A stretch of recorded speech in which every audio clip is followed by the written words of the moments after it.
Bombshell. Whistleblower reveals the brutal conditions of Obama's administration's child detention centers, by Amy Moreno for truthfeednews.com.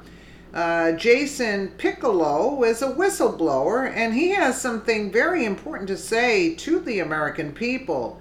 Piccolo is explaining why President Trump's illegal family immigration plan is leaps and bounds safer and better than Obama's. While liberals are busy suddenly foaming at the mouth over the children at the border being placed in detention centers, it's vital to remember that Obama's catch and release policy actually put children in danger by placing them in the hands of human traffickers. Not to mention, Obama's catch and release was also amnesty, since once the kids were released and told to show up for a court date, they wouldn't show up, and no one would go find them.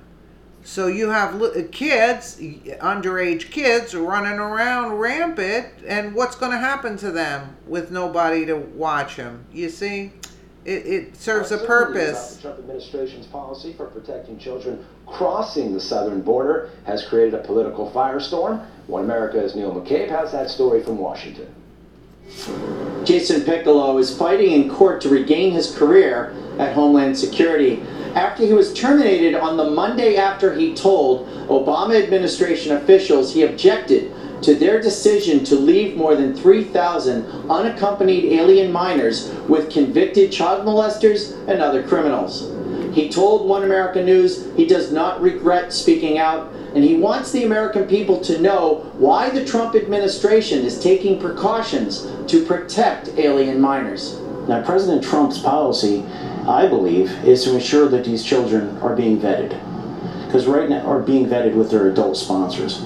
Because how do we know who those children are being paired with unless we do some sort of testing? Piccolo speaks from the perspective of a man deeply involved in the most senior decisions regarding illegal border crossings on the southern border.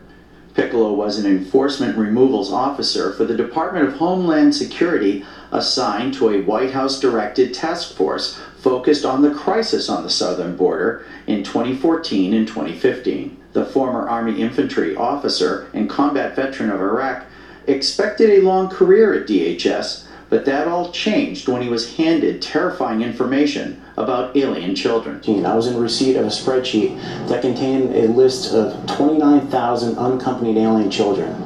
Within that list, it was discovered that 3,400 were released to criminals. And these criminals ranged from anything from their basic DUI to child molesters. Piccolo said he immediately requested permission to organize an operation to rescue the alien minors on the list. I'm still in litigation, so I better watch what I say. And I asked that we do an operation to gather the children back to a safe haven. Upon reflection, the Iraq veteran told One American News that he believes the Obama administration was more concerned about the political embarrassment of the problem going public than protecting the children. I have a feeling it had something to do with the optics at the time of releasing information that there was criminals in receipt of young, tender-age, unaccompanied alien children. Another problem was the Obama administration's political decision not to vet sponsors. When alien minors who illegally cross the border are seized by either Customs and Border Patrol or Immigration and Customs Enforcement, they are turned over to Health and Human Services.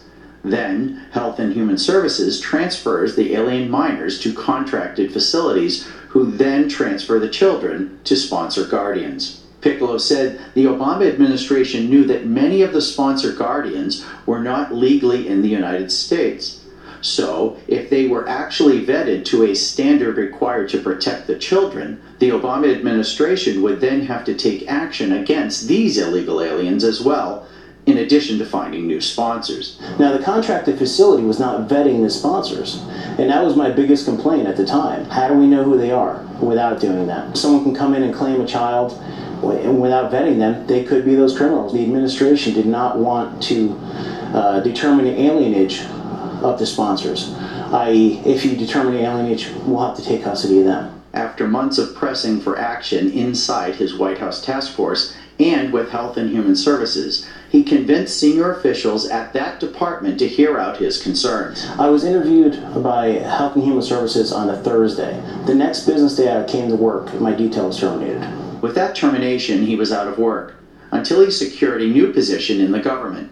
But he continues to fight to get his old job back through his own lawsuit and the administrative process provided by the Office of Special Counsel, established to partner with whistleblowers. Until he can once again work to secure the borders and protect children, he has these words for the American people. The smuggling and trafficking business is $1 billion a year business, so it's not going to stop anytime soon. The issue is we need to stop it. We need to fix this border. And when these children come across the border, we don't know who they're coming with. Neil W. McCabe, One American News, Washington. So now, since we watched this clip and we put everything together, why is Maxine Waters and all the Democrats screaming about not detaining the children? You kind of wonder, right? Where did this outrage come? Because what do they want to happen? It's a big business for them. Didn't we come up to the conclusion that it's a big business for them? It has nothing to do with the optics for Obama. No, it just goes to prove, and he said it at the end, it's $1 billion a year business. So if Trump is catching them and putting them where they can't get the kids, it's affecting their business. That's why they're screaming. But they're claiming that it's, quote, for the children. Yeah, it is for the children, but for what purpose, Maxine? For what purpose? All of them that are so upset. Why do they hate Trump so much?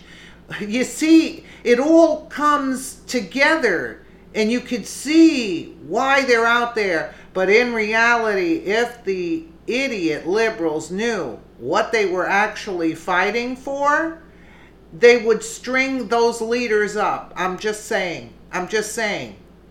You know, if actually people understood what they were going to the streets for in order to... and you see how he said it?